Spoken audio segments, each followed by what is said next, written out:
What's up, guys? Welcome back. Today we're talking about 5 bourbons that won't break your bank. So a lot of people asking me about like what my favorite spirits are, how do I start my home bar, how do I start my home collection, and I thought that the greatest way of doing that would just be to go in like groups of 5 and show you what my workhorse spirits are. So today I'm going to be showing you 5 value bourbons that are great quality, relatively low in cost. These guys are going to come in at well below 50 bucks.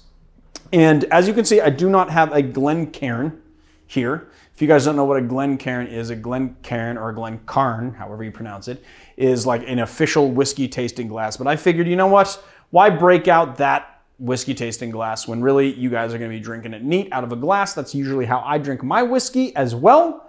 I'm going to give you a little bit of the tasting notes and everything, but I just figured I would do it out of a regular glass today.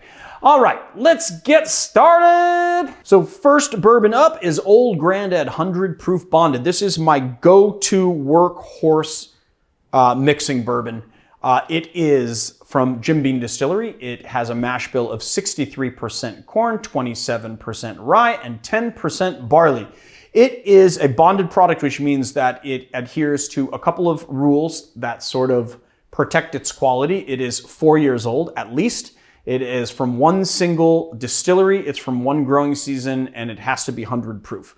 I love mixing 100 proof whiskeys for cocktails specifically because they tend to get that spicy kind of rye character from it, but then it kind of devolves to the kind of the sweetness inside the corn. Let's give this thing a little taste. Maybe Marius has to do this for me. Here, see if you can do it, Marius.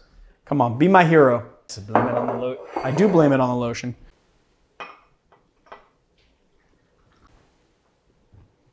So first thing we're gonna go is on the nose. It's gonna be really cinnamon, caramel, a little burnt orange. I'm gonna take a sip and see what's on the palate. Caramel, baking spices, vanilla. I get a lot of vanilla, and I'm gonna devolving into cinnamon. It's nice and proofy. It's got that, kind of burn on the back of your throat, but overall kind of an easy sip. And the great thing about this bottle is that you can find it usually for about 23 to 25 bucks. So this is something that can be readily replaced, and that is why I love it so much, because it's just such good quality. It can be readily replaced. You don't have to worry about whether you can find it. It's available in most places. So there it is, Grandad Bonded. Next bottle up is Buffalo Trace, another workhorse bourbon for me. This one comes in at 90 proof. It is a low rye mash bill, but we don't know what it is. So it's probably about 10% rye. And it comes in at about $21 to $28 a bottle, depending on where you get it. And that's for all prices that I say in this video are going to be for a fifth of whiskey. Not for liters, not 1.75 liters, for 0.75 zeros. We know that it is the same mash bill as Elmer T. Lee, George T. Stagg, and E.H. Taylor Small Batch, and it was released in 1999. They take their #1 mash bill to make this bourbon, and it comes from no more than a 40 barrel run. All right, let's give this the old sippy poo, but first let's smell it. So I got vanilla, caramel, honey. I like to keep my nose off to the side because if you stick your nose in there, you can kind of blow out your nostrils from not your nostrils, but your sense of smell from the ethanol. So I kind of like to keep my head kind of cocked to the side a little bit like this. I am not an expert. This is just how I've learned to smell whiskey. All right, got honey. It's nice. A very light kind of honey note to it, but obviously it's got that caramel. It's got that sort of spice feel to it. Let's take a sip. Oh, it goes in really light honey, vanilla, caramel, and then it kind of devolves to sort of a rye finish. It's kind of like a moderate oak finish to it. It's not a ton of oak, but the finish is moderate. It's not super long, but it doesn't cut off abruptly either.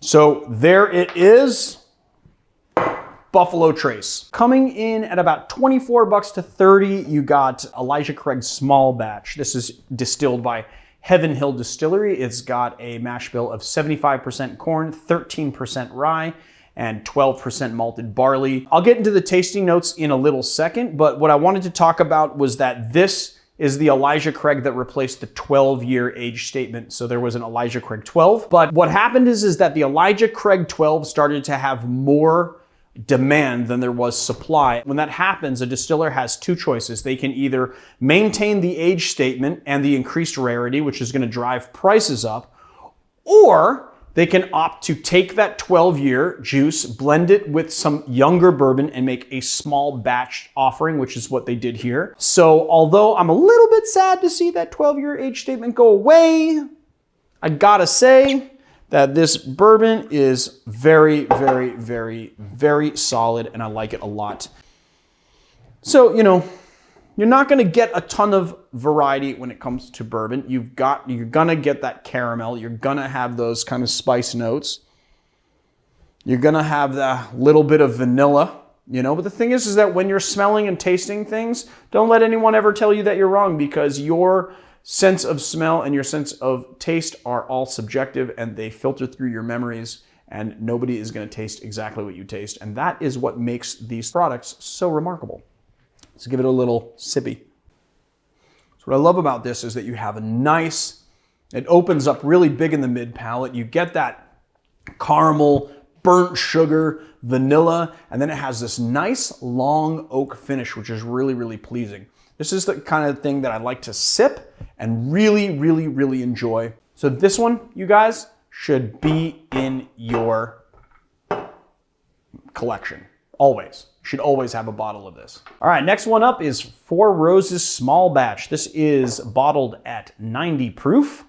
It is a blend of 4 different bourbon recipes in one, hence the 4 roses. So what I'm getting here is like caramel, sugar, a little bit of citrus, maybe some like cherry. What's really nice about this particular whiskey is that it's got a nice, bright, floral, kind of citrus pop to it. It is not overly complex on the finish, although you get a little bit of oak, but for the most part, it's very nice and bright and easy to drink.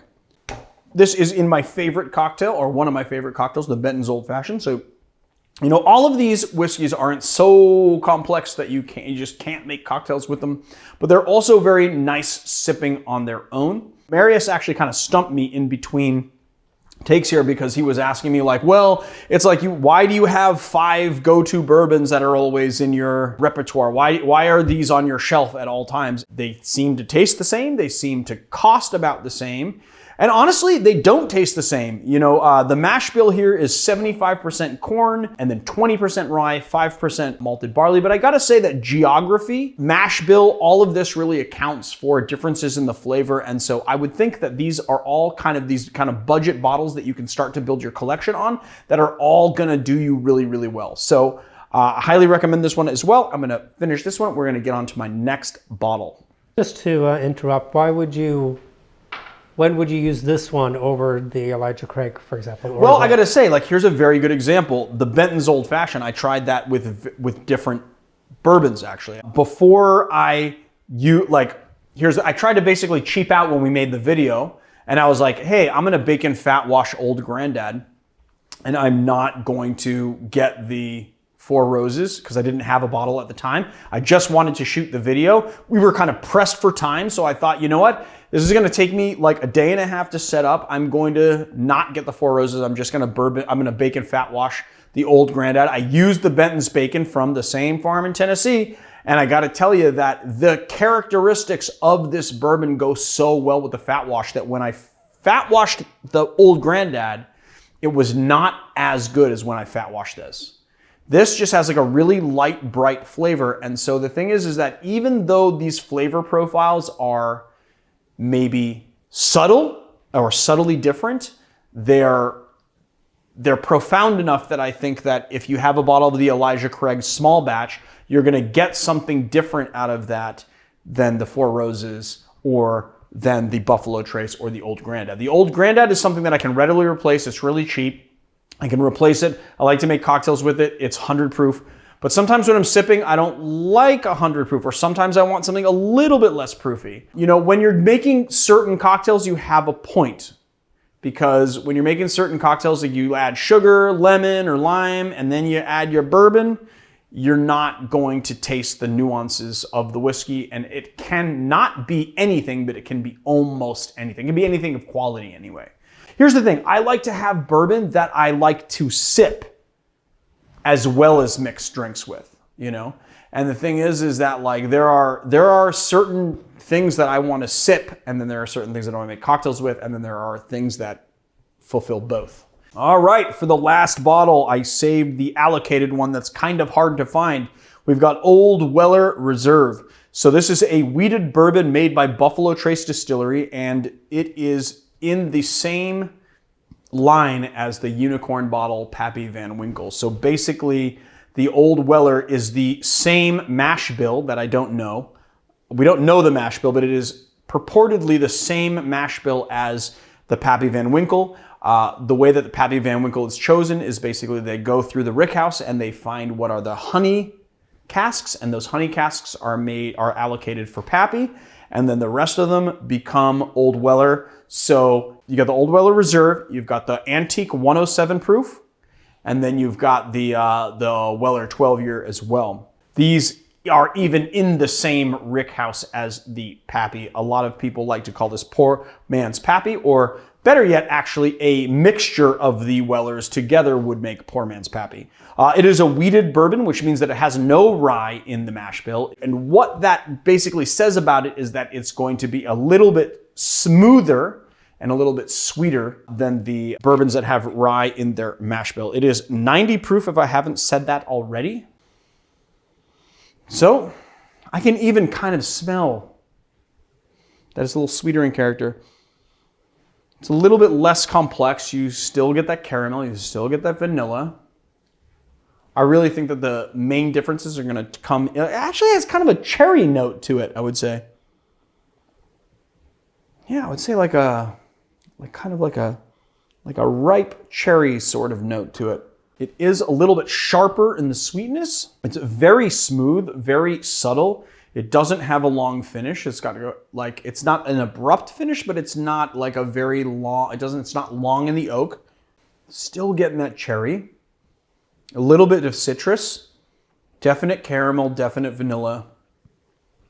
It is so interesting how much flavor can come out of a oak barrel that's been charred. It really is. For me, I'm not that partial to wheated bourbons, but this particular one I like a lot. Now, here's the thing. This thing retails at about $23 to $25. I have heard that on the secondary market, you can find this on the East Coast for $100. I would not pay $100 for a bottle like this. I would definitely pick this up if it was at the right price. It is a great bottle and fantastic steal for between $25 and $50 if you can find it. It is an allocated product, so that is going to drive up the price a little bit, but you know what? $50 and under, this is a really good value. Anything over than that, I would think twice about it. So there it is, the Old Weller Reserve. All right, guys, there they are, the 5 bourbons that I love that won't break the bank. Choose them all, choose one, choose a couple. It's up to you. Each one of these are individual, used for sipping or cocktails or whatever you would like, although I would probably just only sip that anyway. But the rest of these guys can be used for both. And I hope you found this episode informative. Let's see in the comments below what you thought. And I will see you guys on another time.